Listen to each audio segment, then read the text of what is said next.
So మనకు కొత్త government start అయిన తర్వాత కొన్ని ఓల్డ్ స్కీమ్స్కి నేమ్స్ అయితే మార్చారండి. సో ఆ నేమ్స్ వాటికి సంబంధించిన ఇన్ఫర్మేషన్ కూడా మనం కంపల్సరీ నేర్చుకోవాలి. ఒక క్వశ్చన్ అనేది గ్యారంటీగా ఈ వీడియోలో నుంచి వస్తుందండి. సో అందులో భాగంగా ఆంధ్రప్రదేశ్ పథకాలు చూసుకున్నట్లయితే మనకు జగనన్న అమ్మఒడి అనేటటువంటి పథకం ఉంది కదా. సో దానికి వచ్చేసి తల్లికి వందనం అనేటటువంటి పేరునైతే మార్చారండి. సో ఈ పేర్లు మనకు కంపల్సరీగా గుర్తుపెట్టుకోవాలి, క్వశ్చన్ అనేది అడుగుతారు.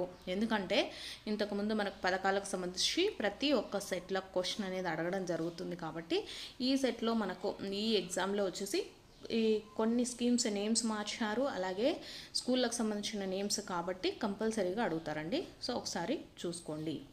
జగనన్న అమ్మఒడి పథకం వచ్చేసి మనకు తల్లికి వందనం అనేటటువంటి పేరుతో మార్చారు. నెక్స్ట్ జగనన్న విద్యా కానుక. జగనన్న విద్యా కానుకను వచ్చేసి సర్వేపల్లి రాధాకృష్ణన్ విద్యార్థి మిత్రగా మార్చారండి. మనకు ఉపాధ్యాయ దినోత్సవం జరుపుకునేటటువంటి సర్వేపల్లి రాధాకృష్ణన్ గారి విద్యార్థి మిత్రగా మార్చారండి. జగనన్న విద్యా కానుకను సర్వేపల్లి రాధాకృష్ణన్ విద్యార్థి మిత్ర. నెక్స్ట్ జగనన్న గోరుముద్ద అండి. జగనన్న గోరుముద్దను వచ్చేసి డొక్కా సీతమ్మ మధ్యాహ్న బడి భోజన పథకం కింద మార్చడం జరిగింది. నెక్స్ట్ మనబడి నాడు నేడు వచ్చేసి మనబడి మన భవిష్యత్తు అనే పేరుతో మార్చడం జరిగింది. నెక్స్ట్ స్వేచ్ఛ అనేటటువంటిది బాలికా రక్ష కింద మార్చారండి. స్వేచ్ఛ అనే పథకాన్ని బాలికా రక్ష కింద మార్చారు. జగనన్న ఆనిముత్యాలు అనేటటువంటి పథకాన్ని వచ్చేసి అబ్దుల్ కలాం ప్రతిభా పురస్కారం అనేటటువంటి పేరైతే మార్చారు. సో ఈ పథకాలకు సంబంధించి కంప్లీట్ ఇన్ఫర్మేషన్ కూడా చూద్దాము.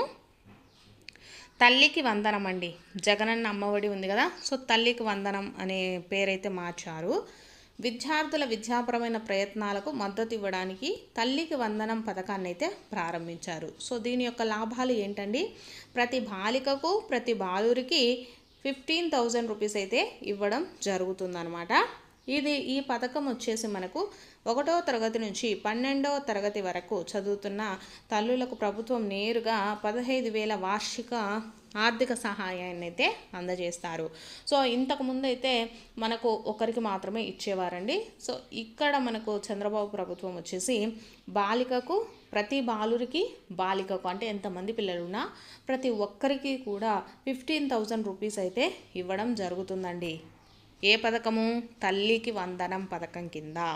సో దీనికి అర్హులు ఎవరు అంటే బీపీఎల్ బిలో ప్రావర్టీ లైన్ కుటుంబానికి చెందిన వారై ఉండాలి. నెక్స్ట్ మనకు సర్వేపల్లి రాధాకృష్ణ విద్యార్థి మిత్ర అండి. అంటే జగనన్న విద్యా కానుక ఉంది కదా, సో ఈ పథకాన్ని ఏమని పేరు మార్చారు? సర్వేపల్లి రాధాకృష్ణన్ విద్యార్థి మిత్రగా మార్చడం జరిగింది. సో దీంట్లో మనకు ఏమిస్తారంటే విద్యార్థులకు పాఠశాలకు వెళ్ళడానికి అవసరమైనటువంటి ప్రాథమిక విషయాలను అందిస్తుంది. అంటే స్కూల్స్కి వెళ్ళేటప్పుడు స్కూల్కి సంబంధించిన కిట్టు మొత్తం కూడా ఈ సర్వేపల్లి రాధాకృష్ణన్ విద్యా పథకం కింద ఇవ్వడం జరుగుతుందండి. సో దీంట్లో మనకు స్కూల్ కిట్లో ఏమేమి ఇస్తారు, సో ఇది కూడా మనకు ఇంపార్టెంట్ అండి. ఏమేమి ఇస్తారు అనేసి కూడా అడుగుతారనమాట. ఏమి ఇస్తారంటే 3 జతల యూనిఫామ్స్ ఇస్తారు, 2 జతల సాక్స్ అండి, 2 జతల సాక్సెస్ అయితే ఇస్తారు, 1 జత యూనిఫామ్ బూట్లను ఇస్తారు. నెక్స్ట్ నోట్బుక్స్, పాఠ్యపుస్తకాలు, యూనిఫామ్లో భాగంగా ఒక బెల్ట్, ఒక స్కూల్ బ్యాగ్ ఇస్తారండి.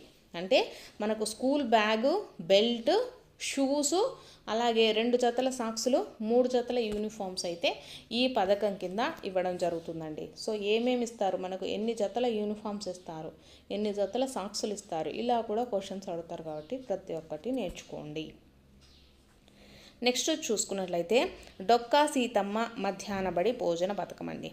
మధ్యాహ్న బడి భోజన పథకం డొక్కా సీతమ్మ పేరు మీద అయితే మార్చడం జరిగింది. సో ఇక్కడ Dokka Seethamma mid day meals scheme పథకం వచ్చేసి వారమంతా ప్రభుత్వ పాఠశాలలో లభించే ఆహారంలో పోషక దృక్పథాన్ని మెరుగుపరిచేందుకు ఆంధ్రప్రదేశ్ ప్రభుత్వం కృషి చేస్తుందన్నమాట. సో ఈ ఆహార పట్టిక వచ్చేసి మనకు స్కూల్లో ఈ మధ్యాహ్న బడి భోజనం పథకం జరుగుతుంది కదా, సో దాంట్లో భాగంగా ఏమేమి ఇస్తారు అనేసి ఇచ్చారండి. సో సోమవారం పూట వచ్చేసి మనకు కూరగాయల పలావు, అలాగే కోడిగుడ్డు కూర, వేరుశనగ బెల్లం, అలాగే చిక్కీ ఇవ్వడం జరుగుతుంది. నెక్స్ట్ మంగళవారం వచ్చేసి పులిహోర, దొండకాయ పచ్చడి, ఉడికించిన కోడిగుడ్డు, రాగి జావ ఇస్తారు. బుధవారం వచ్చేసి కూరగాయల అన్నము, ఆలు కుర్మా, ఉడికించిన కోడిగుడ్డు, వేరుశనగ బెల్లం చిక్కీ అయితే ఇవ్వడం జరుగుతుంది. నెక్స్ట్ గురువారం వచ్చేసి సాంబార్ బాత్ అండి, లేదా లెమన్ రైస్, టమాటా పచ్చడి, ఉడికించిన కోడిగుడ్డు. నెక్స్ట్ శుక్రవారం వచ్చేసి అన్నము, ఆకుకూర పప్పు, ఉడికించిన కోడిగుడ్డు, వేరుశనగ బెల్లం చిక్కీ. నెక్స్ట్ శనివారం వచ్చేసి ఆకుకూర అన్నము, పప్పుచారు, రాగి జావ, స్వీట్ పొంగల్ అయితే ఇవ్వడం జరుగుతుంది. సో ఇది వచ్చేసి మనకు ఆహార పట్టికకు సంబంధించి, అంటే ఏ వారం మనకు ఏ ఆహారం అందిస్తారు అని. నెక్స్ట్ వచ్చేసి వంట నిర్వాహకులు, సహాయకులకు సూచనలు వచ్చేసి మనకు ఇక్కడ వంట సహాయకులు వచ్చేసి వాళ్ళు వంటగదిని శుభ్రం చేసుకోవాలి, ఇవన్నీ కూడా చేయడం అయితే జరిగింది. నెక్స్ట్ మన బడి మన భవిష్యత్ అండి, అంటే నాడు నేడు కార్యక్రమం ఉంది కదా, సో ఇది వచ్చేసి మనకు మన బడి మన భవిష్యత్ కింద పేరు అయితే మార్చడం జరిగింది. సో ఇక్కడ మన బడి మన భవిష్యత్తు కార్యక్రమము ఇప్పుడు వచ్చేసి స్కూల్ ఇన్ఫ్రాస్ట్రక్చర్ ఇంప్రూవ్మెంట్ చొరవగా పిలువబడుతుందన్నమాట. స్కూల్ ఇన్ఫ్రాస్ట్రక్చర్ ఇంప్రూవ్మెంట్ చొరవగా పిలువబడుతుందన్నమాట. ఇది ఆంధ్రప్రదేశ్లోని పాఠశాల మౌలిక సదుపాయాలను బలోపేతం చేయడము, మార్చడమే లక్ష్యంగా పెట్టుకుందన్నమాట. సో ఇక్కడ మనకు మన బడి నాడు నేడు ఉంది కదా, సో ఇది వచ్చేసి మన బడి మన భవిష్యత్ కింద ఉందండి. సో మన స్కూల్కి సంబంధించి ఆ స్కూల్లో మెరుగుపరచవలసినటువంటి అభ్యాస ఫలితాలు కానీ సదుపాయాలు కానివ్వండి, డ్రాప్ అవుట్ రేట్లను తగ్గించడము ఈ ప్రోగ్రాం యొక్క లక్ష్యం అండి. అంటే అక్కడ స్కూల్లో మనకు చిన్న చిన్న మరమ్మతులు చేయడము, ఫ్యాన్లు, అలాగే ట్యూబ్ లైట్లతో విద్యుతీకరణ, నడుస్తున్న నీటితో మరుగుదొడ్లు, నెక్స్ట్ తాగునీటి సరఫరా కానివ్వండి, విద్యార్థులు మరియు సిబ్బంది కోసం ఫర్నిచరు, ఆకుపచ్చ శుద్ధ బోర్డులు, అంటే మన గ్రీన్ బోర్డ్స్ అయితే ఇవ్వడం జరిగింది కదా, సో అవి. నెక్స్ట్ పాఠశాలకు సంబంధించిన పెయింటింగ్స్, ఇవన్నీ కూడా మనకు మన బడి మన భవిష్యత్తు కిందనే ఇవ్వడం జరుగుతుందండి. నెక్స్ట్ చూసుకుంటే మొబైల్ యాప్ అండి. మన బడి మన భవిష్యత్ యాప్ ఇప్పుడు SII యాప్ అని పిలుస్తున్నారండి.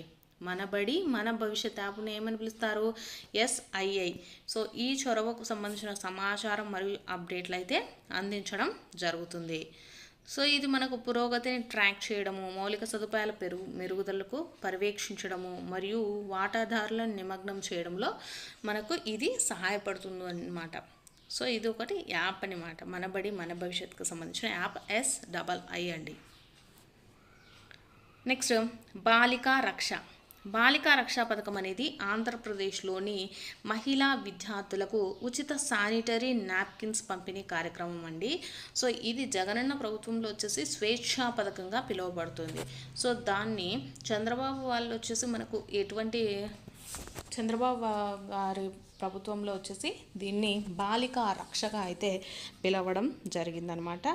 సో దీంట్లో ఆడపిల్లల హక్కులను పరిరక్షించడము మరియు బాలికల సామాజిక మరియు ఆర్థిక సాధికారతను అందించడము, నెక్స్ట్ పాఠశాలలో బాలికల నమోదు మరియు నిలుపుదలని ప్రోత్సహించడము, అలాగే కనీసం ఇంటర్మీడియట్ స్థాయి వరకు ఆమె విద్యను నిర్ధారించడం కోసము ఇది కృషి చేస్తూ ఉంటుందన్నమాట. సో ఇదేంటిది?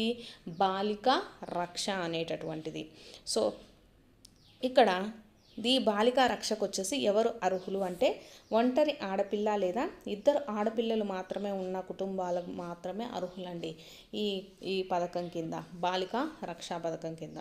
నెక్స్ట్ ఒక ఆడపిల్ల మరియు ఇద్దరు ఆడపిల్లలు ఈ పథకం కింద ప్రయోజనంగా వారి చదువుతున్న కాలంలో 9వ తరగతి నుంచి 12వ తరగతి వరకు ITI కోర్సుతో సహా సంవత్సరానికి 1200ని పొందేందుకు అర్హులుగా అయితే నియమించడం జరుగుతుందండి.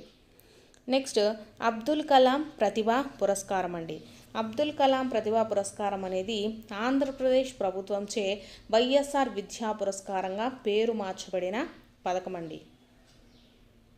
సో అబ్దుల్ కలాం ప్రతిభా పురస్కారం అనేది ఆంధ్రప్రదేశ్ ప్రభుత్వంచే YSR విద్యా పురస్కారంగా పేరు మార్చబడినటువంటి పథకము.